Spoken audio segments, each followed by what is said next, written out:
there as we kind of kick the show into a little bit of extended overtime here. So we'll be on this morning until 9 o'clock. And I got to be honest with you, I'm kind of glad, especially today, that we are on a little bit longer. Sure. As we're joined in studio by Sergeant First Class Erik Wolf, Oklahoma National Guard. Sergeant, it is so nice to get a chance to spend some time with you. Likewise, Joe. Thanks. You got in this morning here about 7 o'clock. You've been in town, though, for a week and a half? Yes. But your 15-day leave, your R&R, is about to wrap up. You've got to fly back on Monday. It's a long flight back, multiple connections. It's about 20 hours travel time, not counting the layovers. But it's a good trip back.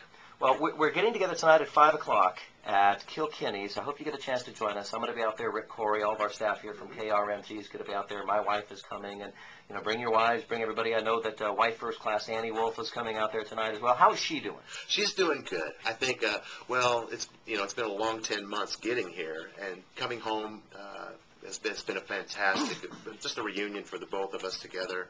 And the culmination of a bunch of emotions, coming together at one time. It's been a really wonderful, time just to enjoy that special time together. On a kind of a parallel but a much smaller scale, I was off a week and a half or so ago, and I'd had a week off, and I stayed home and staycation.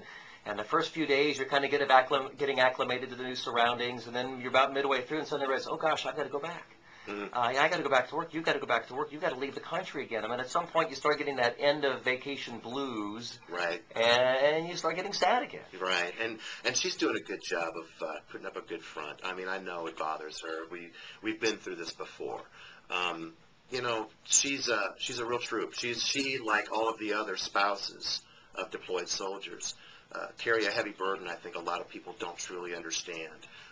To know that you have to send a loved one back into harm's way is never an easy task. And so I know it is weighing on her, but we're making the most of the time that we do have together. And I mean, even myself, it's kind of a bummer. I know I have to go back, but on the upside of that, part of me is I'm very anxious to go back and finish this race. We're almost done.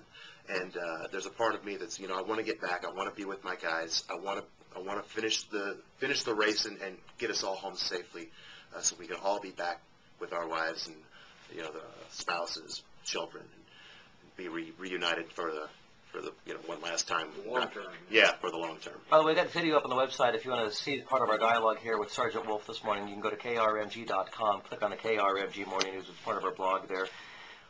You and I had an earlier dialogue about my son, my 18-year-old son Joey. He's in the Marine Corps now. He's in aviation ordnance training in Pensacola. My son has done a lot of traveling now. He's done some of this traveling in uniform. You this morning are in your full uniform, very handsome. We were talking about tonight.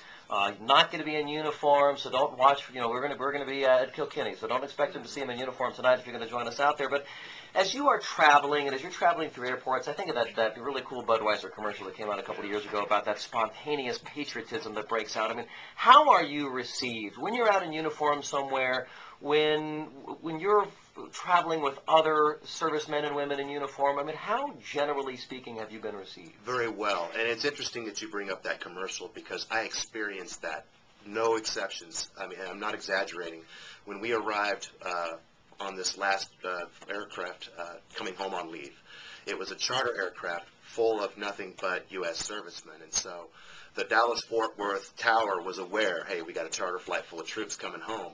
The DFW Fire Department pulled the trucks out on the runway and did a water cannon salute over the aircraft as we taxied in. And then once we got off, there's a dedicated gate just for U.S. troops.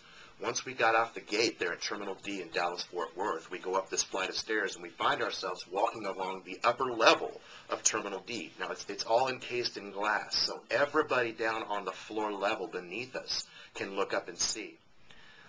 And it was just like the commercial. Yeah. I mean, I get emotional. Everybody stopped and started applauding. They're coming out of the stores. They're waving American flags. It was overwhelming to see such a tremendous show of support for us.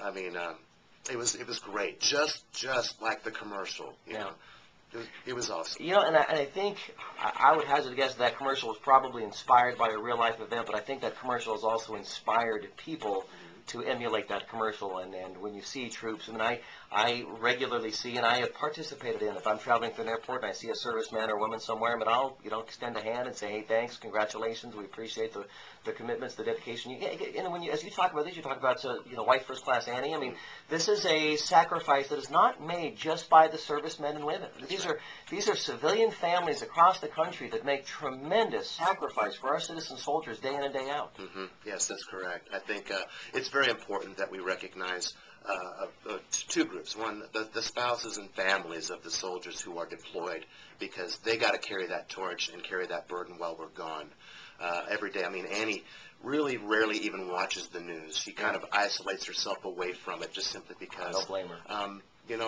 You're always living with that constant fear and worry, even though, you do relatively a good job of suppressing those fears and emotions, and people have their own ways that they protect themselves. But, that fear is always there. And the other group I'd like to recognize, too, is our family readiness group. This is a group of volunteers, mostly comprised of spouses, who collectively get together to support each other during these times when we are deployed. And they've done a fantastic job of supporting each other and supporting us while we're gone. We've heard stories about people who have decided to become members of our military being inspired by the events of September 11th. But Sergeant Wolf told us a story a little while ago, off the air during one of our breaks here, that Rick and I both thought was a fascinating story. And this story dates back to the Murrah Federal Building blast here, of course, in Oklahoma City. And we're going to share the story with you next as to how Erik Wolf's career changed, in part because of, quite a bit because of, the blast at the Murrah Federal Building. We'll tell you about that coming up next year on News Talk 740 KRMG. I travel a lot.